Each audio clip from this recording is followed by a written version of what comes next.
Hello everyone, my name is Ravina, an Ayurvedic medical student, and here in this video I am going to present about the Guglu. Guglu is used as an Ayurvedic medical drug from ancient times as per mentioned in Sushruत Samhita. So सबसे पहले गुगलू का प्रधान कर्म है वो जो है वेदना स्थापन। सुश्रुत ने इसको एलादी गण में रखा है। फैमिली इसकी है बर्सेरेसी, लैटिन नेम है कॉमेफोरा मुक्कुल, इंग्लिश नेम है इंडियन बडालियम।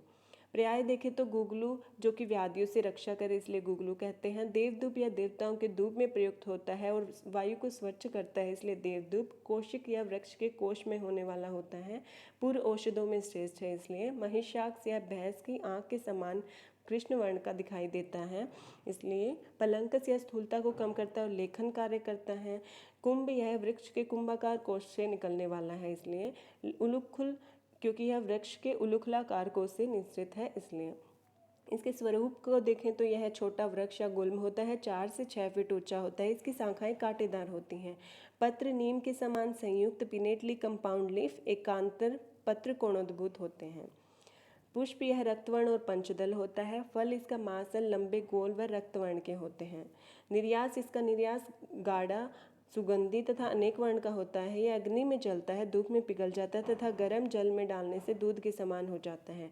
जातियाँ इसकी हैं भाव मिश्र आदि ने गुगलू की वर्ण भेद से 5 जातियाँ बताई हैं। महिषाक्ष कृष्ण वर्ण का, महानील नील वर्ण का, कुमुद कपीश वर्ण का, पद्म रक्तवर्ण का, कनक पीत वर्ण का। महिषाक्ष और कनक मनुष्य के लिए उपयोगी हैं तथा शेष 3 पशु चिकित्सा में उपयुक्त होती हैं।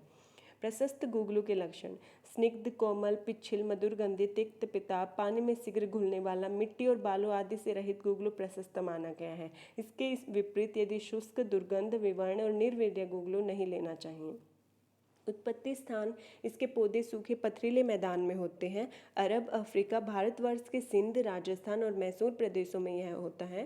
संग्रह काल: यह ग्रीष्म ऋतु में सूर्य की किरणों से पिघलकर इसके वृक्षों से निर्यास प्रचुर मात्रा में निकलता है। शिशिर और हेमंत ऋतु में जब वह जम जाए तब उसका संग्रह करना चाहिए। एक पौधे में लगभग 700 ग्राम से लेकर 1 किलो तक गुगलू प्राप्त होता है। रासायनिक संगठन की बात करें तो इसमें आर्द्रता, उड़नशील तेल, राल, गोंद और विजातीय द्रव्य पाए जाते हैं। केमिकली इसमें गुगुल स्टेरोन मिलता है। रस पंचक से यह इसके गुण हैं: लघु, रुक्ष, तीक्ष्ण, विशद, सूक्ष्म, सर और सुगंधी। रस इसका है तिक्त और कटु। विपाक से यह कटु विपाक और वीर्य है इसका उष्ण वीर्य। प्रभाव है त्रिदोषहर।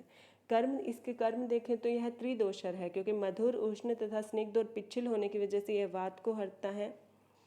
कसाय और मधुर होने की वजह से यह पित्त हरता है। तिक्त, कटु और तीक्ष्ण होने की वजह से यह कफ हरता है। शोथहर, वेदना स्थापन, वर्णरोपण और वर्णशोधन है। कटु, तिक्त और सूक्ष्म की वजह से यह दीपन कार्य करता है। स्निग्ध, पिच्छिल और तीक्ष्ण की वजह से यह अनुलोमन करता है तथा उष्ण होने की वजह से यह यकृत उत्तेजक है। रक्त कणवर्धक और रक्त प्रसादन होता है। स्निग्ध, पिच्छिल होने से कफ निशारक तथा संघनीय, सुगंधी और कृमिगन होने के कारण यह कफ दुर्गंधहर है। तीक्ष्ण होने से यह अस्मरी, बेदन, मूत्रल है। कुष्ठग्न और वर्ण है। शीत, प्रशमन, उष्ण होने से। इसका प्रयोग देखें तो इसका प्रयोग त्रिदोषज विकारों में होता है क्योंकि यह त्रिदोषहर है। संधिवात, आमवात, अपची, चर्म रोग आदि पर इसका लेप करते हैं।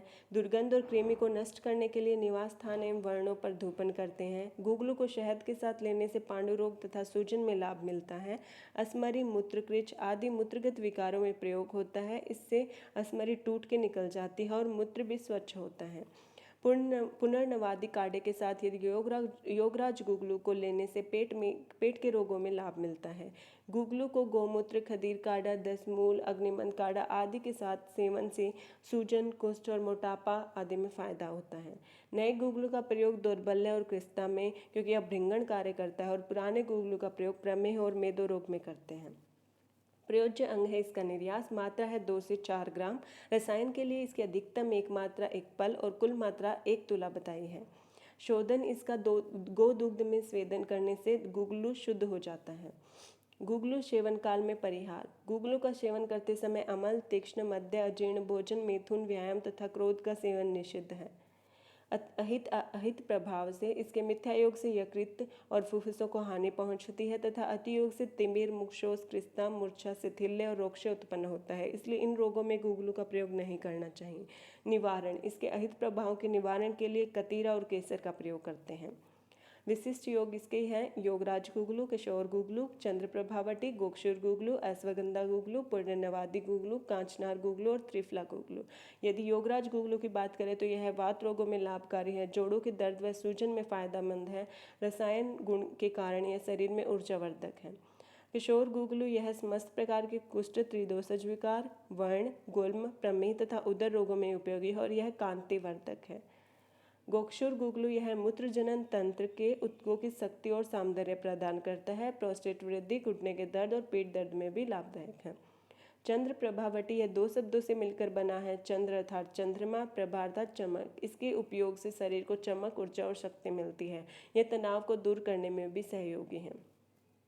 Thank you to all, and my special thanks to Dr. Mahesh Dadit sir, the HOD of Dravya Gun department, and Dr. Naresh Bhargav sir, as because of sir guidance and inspiration I am able to complete this presentation. Thank you so much.